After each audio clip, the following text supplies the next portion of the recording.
Mes chers compatriotes, je m'adresse à vous au moment où notre pays est secoué par une double crise. Une crise politique profonde et une crise sanitaire sans précédent. La crise politique, comme vous le savez, est due à l'entêtement d'un homme qui veut à tout prix confisquer le pouvoir, exclusivement pour lui et son clan. Les démarches pour l'en dissuader n'ont pourtant pas manqué. D'abord, les Guinéens, qui, sous la direction du FNDC, ont organisé de grandioses manifestations à Conakry, à l'intérieur du pays et à l'étranger, pour montrer à Alpha Condé qu'ils ne veulent pas de troisième mandat.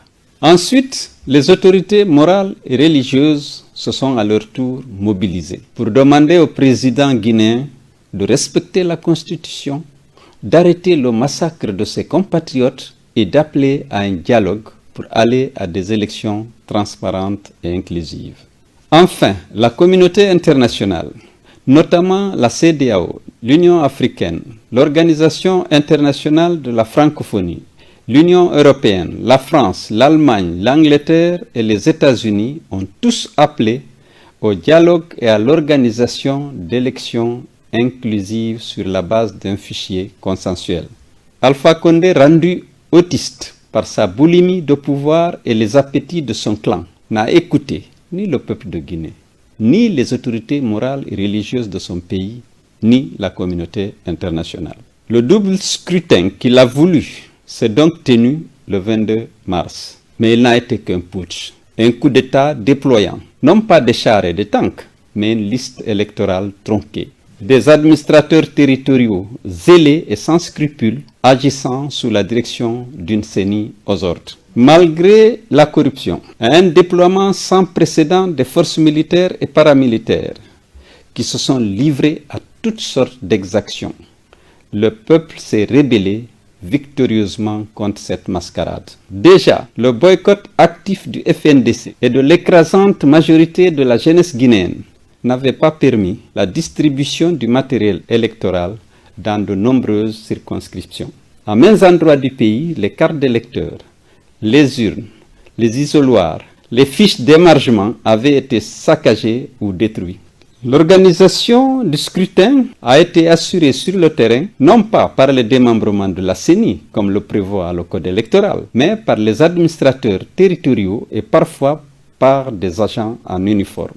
Le dépouillement, au lieu d'être effectué dans les bureaux de vote conformément à la loi, a eu lieu dans les bureaux des sous-préfectures, dans les garnisons militaires ou dans les commissariats de police, sans la présence des membres du bureau de vote nommés ni des représentants des candidats. Cette fraude massive a donné sans surprise les résultats voulus par Alpha Condé. Plus de 61% de participation au référendum et 91% de oui. En ce qui concerne les élections législatives, le RPG Arc-en-Ciel l'emporte à l'uninominal dans 37 circonscriptions sur 38. La seule circonscription qu'il a perdue est celle où il n'a pas présenté de candidat. À la proportionnelle, il l'emporte avec le même score, mais décida de rétrocéder des sièges aux partis politiques qu'il avait convaincu de l'accompagner dans la mascarade. C'est ainsi que des partis politiques dont la liste n'avait pas obtenu 2000 voix sur l'ensemble du territoire national se sont vus octroyer un ou plusieurs sièges sur la liste nationale, alors que pour avoir un député, il fallait réunir 37 000 voix. Cette situation, aussi grotesque que dramatique pour notre pays, s'est illustrée par l'existence de plusieurs députés uninominaux élus avec moins de 1% du corps électoral de leur circonscription. Les conditions illégales et chaotiques de préparation et d'organisation de ce double scrutin sont telles que les résultats ne peuvent en aucun cas être considérés comme étant l'émanation de la volonté du peuple de Guinée. D'ailleurs, la quasi-totalité de nos partenaires au développement l'ont aussi reconnu et n'ont pas manqué de dénoncer le caractère non crédible et non inclusif du scrutin et du fichier électoral. Les graves violations des droits humains qui ont été constatées dans la préparation et le déroulement des élections ont ému la communauté internationale, qui est sortie de sa prudence habituelle pour pour condamner sans ambages les exactions commises par les forces de défense et de sécurité avant, pendant et après le double scrutin. C'est pour toutes ces raisons que le FNDC a décidé de ne pas reconnaître la Constitution et le Parlement qui sont issus de cette mascarade électorale et est déterminé à poursuivre son combat jusqu'à l'annulation pure et simple de ce double scrutin qui ne repose sur aucune base légale et qui a été organisé en violation flagrante de la Constitution et des lois de la République. Chers militants et responsables de l'FDG, je voudrais maintenant m'adresser à vous pour vous féliciter vivement pour votre remarquable contribution au succès de la lutte menée sous la direction du FNDC contre le coup d'État constitutionnel et la mascarade électorale. Votre courage, votre abnégation, votre sens élevé de responsabilité, votre patriotisme ont été loués et l'esprit de sacrifice dont vous avez fait preuve tout au long de cette lutte a été unanimement reconnu. Vous avez ainsi honoré votre parti et son président.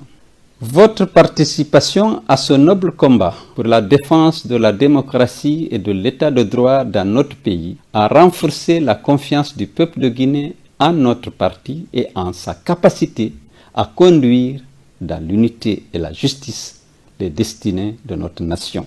Je sais que cette victoire a été extrêmement coûteuse pour vous en raison des nombreuses exactions dont vous avez été l'objet pendant ce combat héroïque. Vous avez perdu des proches.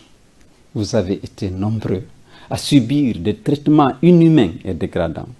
Plusieurs d'entre vous ont été blessés, kidnappés, séquestrés, humiliés, mutilés. D'autres ont vu leur domicile violé, leurs boutiques et magasins pillés et vandalisés. Je voudrais présenter mes condoléances les plus émues aux familles des victimes, souhaiter un prompt rétablissement aux blessés et exprimer ma solidarité à tous ceux qui ont subi, sous une forme ou sous une autre, la violence des forces de défense et de sécurité. Vous avez consenti tous ces sacrifices parce que vous aimez la Guinée et vous voulez libérer notre peuple de l'injustice, de la haine et de la violence. Vous souhaitez en effet que dans notre pays règne la paix, la justice, la démocratie et la fraternité. Nos sacrifices ne seront pas vains. Notre combat sera victorieux et la Guinée, notre pays, sera une nation unie et une démocratie apaisée. Nous devons tous ensemble être fiers de notre peuple, de sa jeunesse, du FNDC qui a donné un sens à notre mobilisation. Notre résistance à la dictature a permis de montrer au monde le vrai visage d'Alpha Condé, un homme prêt à sacrifier la vie et la santé de son peuple pour confisquer le pouvoir à son profit personnel et dans l'intérêt de son clan. Ceci dit, le serpent n'est pas encore mort. Il est vrai qu'il est décrédibilisé et au banc de la communauté internationale pour non-respect des principes démocratiques et des droits humains. Mais le prix du sang de ceux qui sont morts pour notre liberté et les larmes de leurs familles, c'est la victoire finale contre les bourreaux de notre démocratie. Honorons ces martyrs en continuant notre lutte pour la Guinée de leurs vœux, une Guinée de tous les Guinéens, démocratique et prospère. Mais aujourd'hui, il y a une urgence qui s'impose à toute l'humanité et qui devient partout la priorité des priorités parce qu'il s'agit de la santé et de la préservation de la vie. Chers compatriotes, la seconde crise à laquelle nous sommes confrontés est la crise sanitaire. En effet, notre nation, comme les autres nations du monde, est touchée par le coronavirus. Malgré la présence avérée de la pandémie dans notre pays, Alpha Condé a préféré exposer notre vie et notre santé en organisant son double scrutin le 22 mars. Nul n'ignore que l'attroupement que favorise toute élection augmente inévitablement les risques de propagation du virus. Mais même après sa mascarade, en dépit de la propagation à un rythme effréné de la pandémie du Covid-19 dans notre pays, Alpha Condé ne s'est pas soucié de calmer les tensions et de rassembler les Guinéens pour faire face aux dangers sanitaires. Il ne s'est pas non plus occupé d'organiser son administration pour la riposte. Il s'est plutôt attelé à régler les comptes de ses adversaires, à promulguer sa constitution illégale et à installer son parlement illégitime à l'effet, pense-t-il, de rendre irréversible son coup de force du 22 mars. Vous aviez même entendu à l'époque le chef de la mouvance présidentielle déclarer, et je cite, « Les 2 cas de coronavirus ne vont pas empêcher la Guinée d'aller aux élections. Ce n'est pas parce qu'il y aura des élections le dimanche que le coronavirus va se fâcher. » La réalité d'aujourd'hui met en lumière le cynisme de ces propos. En effet, la pandémie enfle chez nous. Elle se propage à une vitesse inquiétante, en même temps qu'elle révèle avec force l'impéritie de l'administration et l'insuffisance criarde des infrastructures sanitaires. C'est avec effroi que les Guinéens ont entendu le professeur Alpha Condé, face au corps médical, dire, je cite, « Nous ne gérons pas bien les choses. » Un tel aveu d'impuissance commande à ce que les Guinéens prennent leurs responsabilités, individuellement et collectivement. Et dans cet effort, je sais qu'on peut compter sur les responsables, militants et sympathisants de l'UFDG, surtout nos compatriotes d'ailleurs, pour être attentifs aux conseils d'hygiène dispensés par nos braves médecins, être disciplinés et ne pas céder à la panique. Chacun, là où il est, avec les moyens humains et financiers dont il dispose, doit se mettre au service des plus démunis.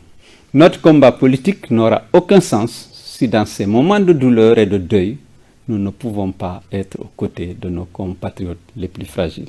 Malgré les exactions et les assassinats dont nous sommes victimes, nous avons l'obligation de rassembler toutes nos forces pour l'endiguement de cette maladie dans notre pays. Nous devons pallier l'irresponsabilité des autorités. Nous devons être forts là où elles ont été faibles.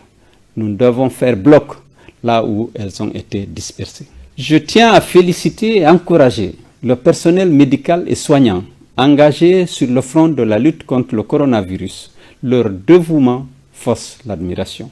Mes chers compatriotes, guinéens de toute appartenance ethnique, de toute obédience politique, de toute confession religieuse, le salut de notre peuple face à cette pandémie passera par chacun d'entre nous.